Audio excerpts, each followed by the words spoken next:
Al igual que en el resto de los seres vivos, los cordados presentan diferentes clasificaciones dependiendo de las propuestas y los autores. En este caso nos vamos a basar en la clasificación más actualizada para este conjunto animal. Y esta es de la siguiente manera. El Phylum Chordata se divide en tres grupos reconocidos a nivel de subphylum, que son los urocordados, los cefalocordados y los vertebrados. A su vez, se reconocen 26 clases organizadas de la siguiente manera: 3 dentro de los urocordados, 1 en los cefalocordados y 22 dentro de los vertebrados. De estas 26 clases, 17 son actuales y 9 son extintas, que son las que aquí cambiaron al color rojo. También es importante decir que dentro de los vertebrados, que como vemos es el conjunto más grande, hay dos subconjuntos reconocidos ahora a nivel de infraphylum, que son los agnatos, es decir, los vertebrados desprovistos de mandíbula, y los natostomata, que son los que tienen boca mandibulada. Eso querría decir este nombre. A su vez, dentro de los natostomados hay dos conjuntos reconocidos como peces, uno de ellos, y tetrápodos, el otro. Es decir, los peces son los que tienen extremidades pares, reconocidos como pterigios, es decir, aletas. Y los tetrápodos son los que poseemos extremidades quiridiadas, es decir, manos con dedos o extremidades con dedos. De este grupo nada más se reconocen 4 clases, una de ellas es extinta. En cuanto al origen de los cordados, pues digamos que las principales ideas se organizan en dos vertientes, dos conjuntos de hipótesis. Unas denominadas tradicionales o también de ancestro sésil, que dominaron el siglo XX, y el otro conjunto son las de las hipótesis del ancestro móvil, que estos, gracias a descubrimientos hechos en los años 90 del siglo XX, bueno, pues son las que son vigentes en este siglo XXI. Comienzo comentándoles las hipótesis del ancestro sésil, que fueron las dominantes todo el siglo XX. Y bueno, se refiere a que el ancestro común entre equinodermos y cordados tuvo que haber sido un organismo que vivió en el fondo marino, que vivía en los fondos, tenía brazos con los que capturaba partículas suspendidas, era un filtrador. No hay fósiles de estos organismos, cabe aclarar. Y de estos organismos evolucionarían, por un lado, a tener una faringe más grande con una reducción de brazos, y por otro, un mayor desarrollo de los brazos. Precisamente este del desarrollo de los brazos es el que daría origen a los equinodermos actuales. Entonces, siguiendo por los que desarrollaron más la faringe, tenemos la desaparición de los brazos, digamos, y la aparición o el desarrollo de las hendiduras faríngeas que conectan el interior de la faringe con el exterior del cuerpo. Y bueno, algunos desarrollarían en este momento formas un poquito más móviles, como los hemicordados, que veremos luego. Siguiendo esta línea, la faringe se haría un poco más grande, con una gran cantidad de hendiduras faríngeas, entonces se convirtieron en organismos filtradores, como las actuales ascidias y salpas. Cabe aclarar que este es el punto en donde comienzan ya, digamos, a ser cordados. Pero aquí hay algo, un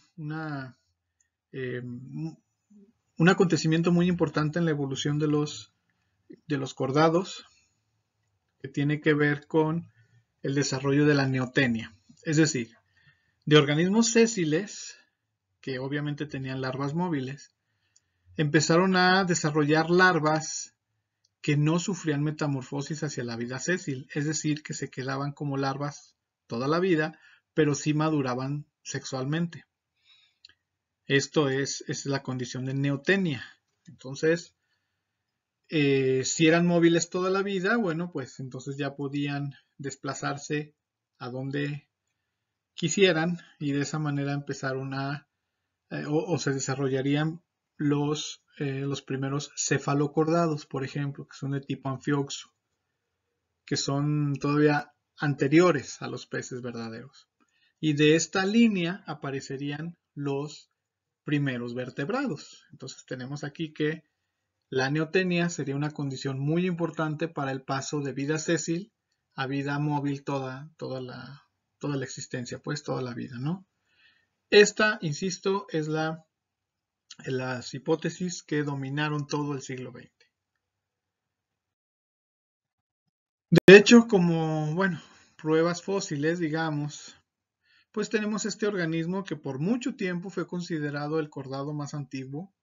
Ya no lo es, o sea, ya se encontraron algunos más viejos, pero este fue encontrado a principios del siglo XX y con una antigüedad de unos 525 millones de años. El famoso Picaya, que efectivamente es un cordado, pero todavía no es un vertebrado, eso sí, es más pariente de los cefalocordados, un tipo anfioxo, que veremos luego.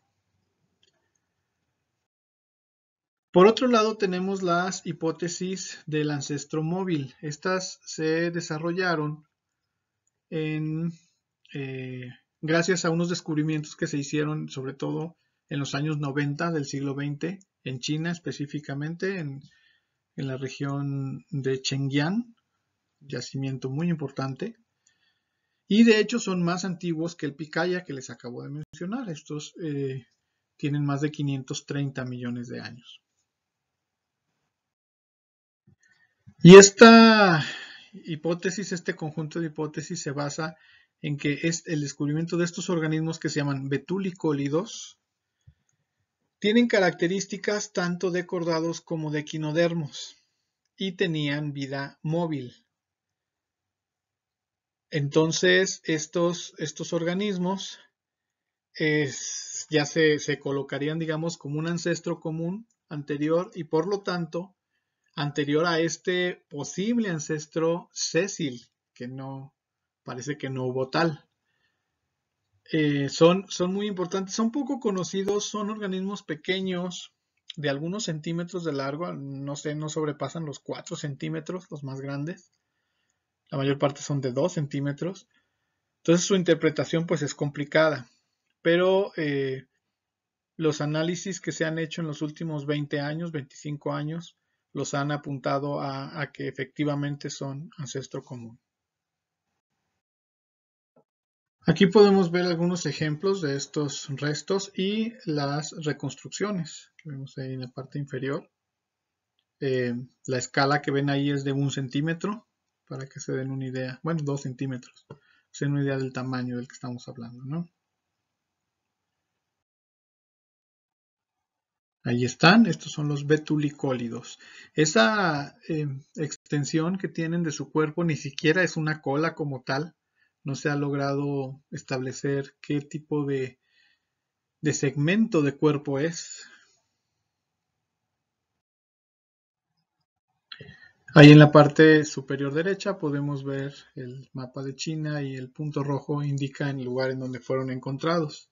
Aún se siguen rescatando nuevos restos.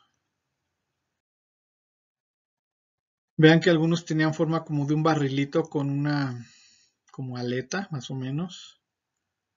Un poco extraños. Algunos restos ni siquiera han sido determinados pues, completamente. Posiblemente se trate de un hemicordado. Aquí tenemos otro género, Haicuela,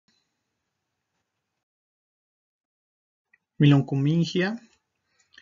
Estos ya son vertebrados. Estos también se descubrieron en la misma zona, pero ya estamos hablando de cosas evolutivamente mucho más separadas. Es decir, aquí están conviviendo, digamos, los ancestros y los descendientes, lo cual, bueno, pues es común en algunos yacimientos. Pero esto también indica que los vertebrados, ya como tal, vertebrados son más antiguos de lo que se creía, incluso pues mucho más antiguos que Picaya, que veíamos hace ratito. Entonces, esta sería la interpretación filogenética vista así gráficamente. Vemos en el extremo izquierdo a los betulicólidos como un grupo primitivo anterior a cuando se bifurcaron los equinodermos y los cordados, ¿no? Entonces, eso los hace muy, muy importantes. Y de hecho, ya dentro de esta idea de que los equinodermos y los cordados tenemos un ancestro común, ya surgen nuevas hipótesis. Ahora la discusión es, ¿los equinodermos son nuestros hermanos o nuestros padres? Es decir, los cordados procedemos de los equinodermos, eso los convertiría en nuestros padres, o ellos y nosotros tenemos un ancestro común separado. Esta imagen, por ejemplo, muestra el acomodo de las hipótesis del paso dentro de los equinodermos hacia los cordados. Entonces, este es como si fueran nuestros padres. Eso se sigue discutiendo actualmente. Todavía no hay un consenso y estamos lejos de llegar a un consenso. Pero es gracias a todos estos nuevos descubrimientos que se han estado haciendo en las décadas recientes.